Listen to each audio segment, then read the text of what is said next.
Hi, I am Payungsak Wiriya Bandit Kun. Welcome to Asian Agribiz Podcast.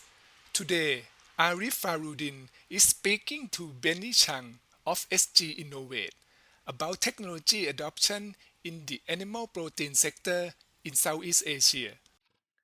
Benny, we observe that the animal protein industry in Southeast Asia, especially poultry and swine, continues to grow despite the pandemic.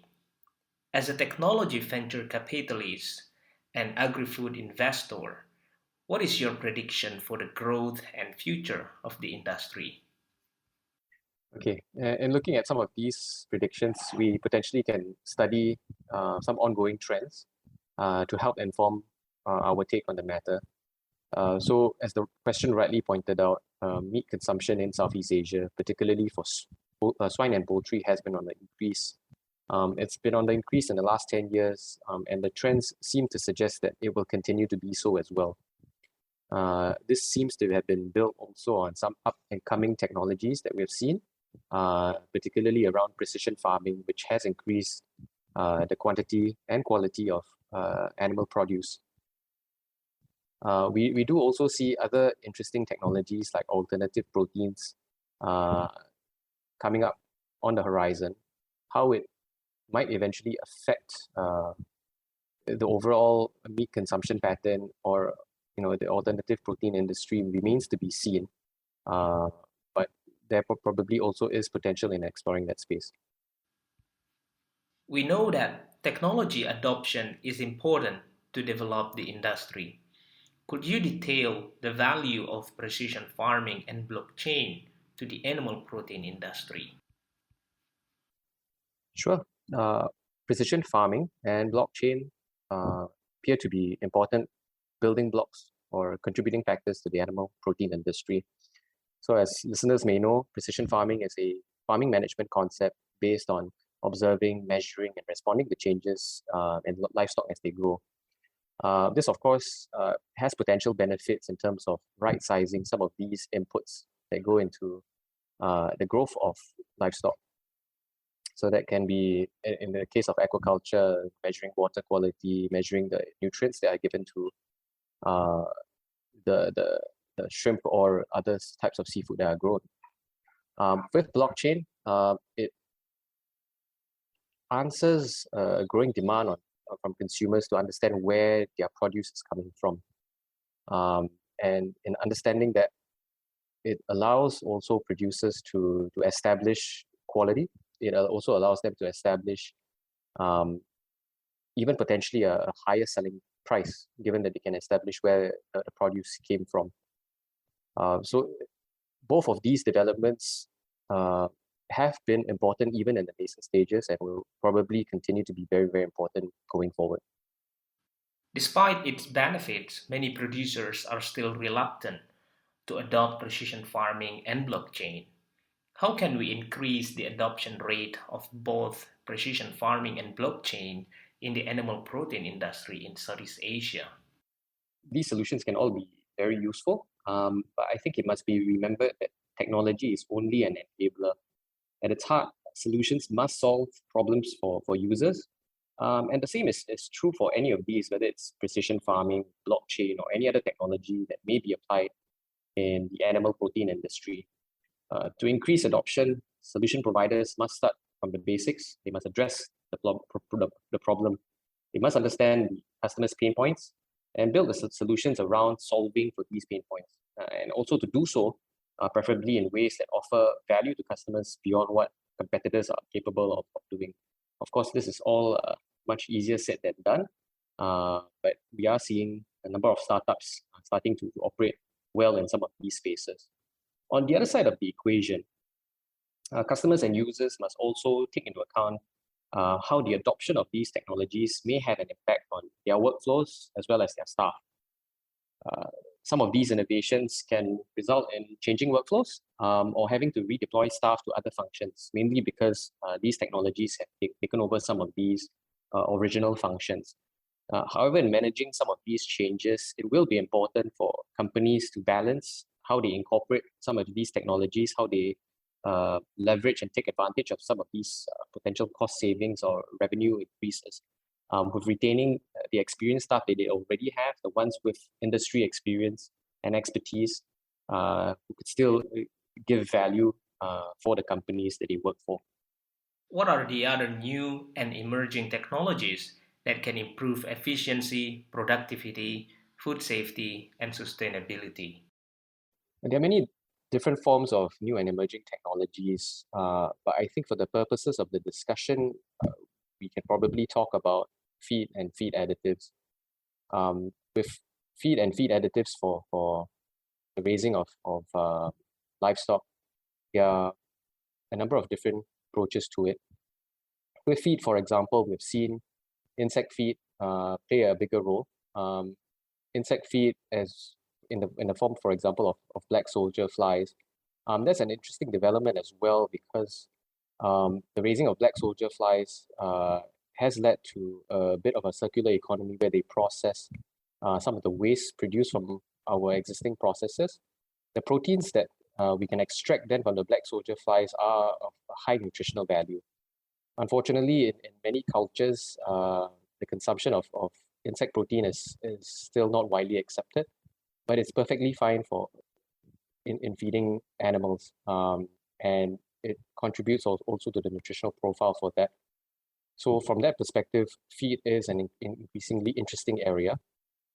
In relation to feed additives, we have also seen the uptick of some of these companies producing feed additives that do at least one of two things. The first is to enhance disease resistance or even to prevent disease. And the second is to enhance the growth of some of these livestock as they come up. So we have seen it particularly in the area of aquaculture, which is a space that we are excited about. We have seen new startups in block soldier fly larvae production come up in each country in Southeast Asia. How to help them grow and be better? Well, as with many other areas of technology, Southeast Asian startups may be behind in terms of technology sophistication and scale, but that could also be down to at least in terms of comparisons, a lack of maturity in the markets here compared to more developed ones like the United States. Over time, we do expect that these gaps may close, and there are potentially several ways of doing so.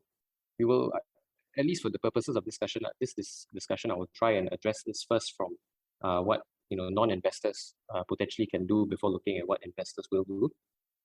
So from a non-investor perspective, I think one of the things that we have seen as potential ways is for some of these players to work more closely with their customers above and beyond having a simple supplier-customer relationship. And what we have in mind is for some of these players to have more of a partnership relationship with their customers where they can co-develop solutions that better meet the needs of their customers. And this is especially so for players that provide value-added services above and beyond larva production. The second piece is potentially some scope for supporting infrastructure to be developed by third-party operators to better service BSF protein players. So this draws on an analogous development in the cell culture meat space, where there's been a growth of contract manufacturers for cell growth and development in bioreactors. So similarly, we see potential space in the market for other types of supporting infrastructure specific for BSF protein, such as valorization equipment and services that can potentially help this space level up quickly. So that covers the non-investor piece. I think from the investor perspective, then there are many things that investors could potentially do to help with the development of this space. At SGInnovate, we try and help either our portfolio companies or companies within the local ecosystem level up quickly through three ways: the development of human capital, the provision of investment capital, and finally to give them a platform on which they can build their brand equity. So these are some of the ways in which we think the space can hopefully grow and become better over time. What are the main challenges in adopting the technologies? In adopting all of these technologies, some of the challenges that companies face actually are not just specific to agri-food. But in terms of adopting new technologies, it's sometimes cognizant to be aware of the impact that can have on existing workflows and the people within the system. So many of the staff within these businesses would be very experienced, very good at what they do, and are very used to certain ways of working. So there has to be some level of thought that goes into how some of these new technologies are then incorporated into existing workflows, or in the way that training is then given to some of these experienced staff to ensure that they remain happy, they remain productive in embracing and working with some of these new technologies. So how it is that these technologies can be incorporated to an existing workflows is a very big challenge for companies in the agri-food space. The Food 4.0 Technology in Agriculture and Food report, written by Economist Impact and commissioned by SGInnovate, mentioned alternative proteins. How far do you see this sector impacting or disrupting demand for animal protein in Southeast Asia? So our report, Food 4.0, Technology in Agriculture and Food, does cover alternative proteins as an up-and-coming area. It's an exciting area, but with all forms of technology and how it's adopted, nothing is inevitable. There still remain certain challenges in the adoption of alternative proteins, and two of the main ones include regulatory approvals for some of these products, as well as consumer acceptance for the products once they're on market. So even if we were to assume later on that the challenges can be overcome, there are also potential areas in which the advent of alternative proteins can be good for the animal protein industry. So we earlier spoke about insect feed or insect protein, and that can be a potential complementary piece on input into some of the existing processes for the animal protein industry. And in fact, from our knowledge, some of the bigger players in the space have also been investing in some of these companies, these emerging startups, to potentially build up alternative engines of growth.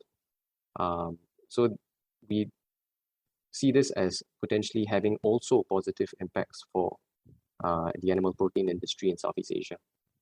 Do you think alternative proteins will disrupt meat consumption, or can they coexist in the market? This might be a bit of a cop-out answer, but I think the answer is going to be both. I think I can start with the coexistence piece first. I think, like one of the earlier questions mentioned, there's going to be a trend for meat consumption to increase over time. We see that trend continuing. So there's going to be plenty of demand for meat-related products in the market. Consumers, while they crave for meat products, they may wish for their products to be sourced maybe from different places, from different methods of production. So there looks to be ample space for different players to coexist within the growing meat or animal protein market. Of course, when with increased competition, you will see some level of disruption. So we see that regardless of whether it's existing players or with the newer players as well, those that are unable to adapt to changing conditions, changing preferences, will be the ones who will find it difficult to hang around and to survive and thrive. So some of the things that are probably on the horizon in terms of changing consumer preferences, if they haven't already done so, include things like climate change, include things like how animals are treated as they are raised on farms. So these are some of the things that actors in the space will have to become a lot more cognizant and conversant about as they continue to engage their customers. We have heard about debates related to the labeling of alternative proteins. From your point of view, how should the labeling be done so as not to harm meat producers while staying honest to consumers? Well, this is a complex question with many levels of legal implications, but I'll give it a stab. I think at the heart of it, the fundamental is that animal protein producers will have to be upfront with disclosing how the source of the animal protein and how it is made. And then for each of these businesses involved, it will also come down to an element of consumer education, why it is that consumers should be choosing their product over their competitors or other types of animal protein. We are aware that the question of labeling of animal protein is still being widely discussed, very fiercely debated in many jurisdictions. And this is probably a topic that we'll have to see unfold over the coming years. Thank you for listening to another Asian Agribiz podcast. Don't forget to subscribe to this show on Spotify, Apple Music, or wherever you get your podcasts.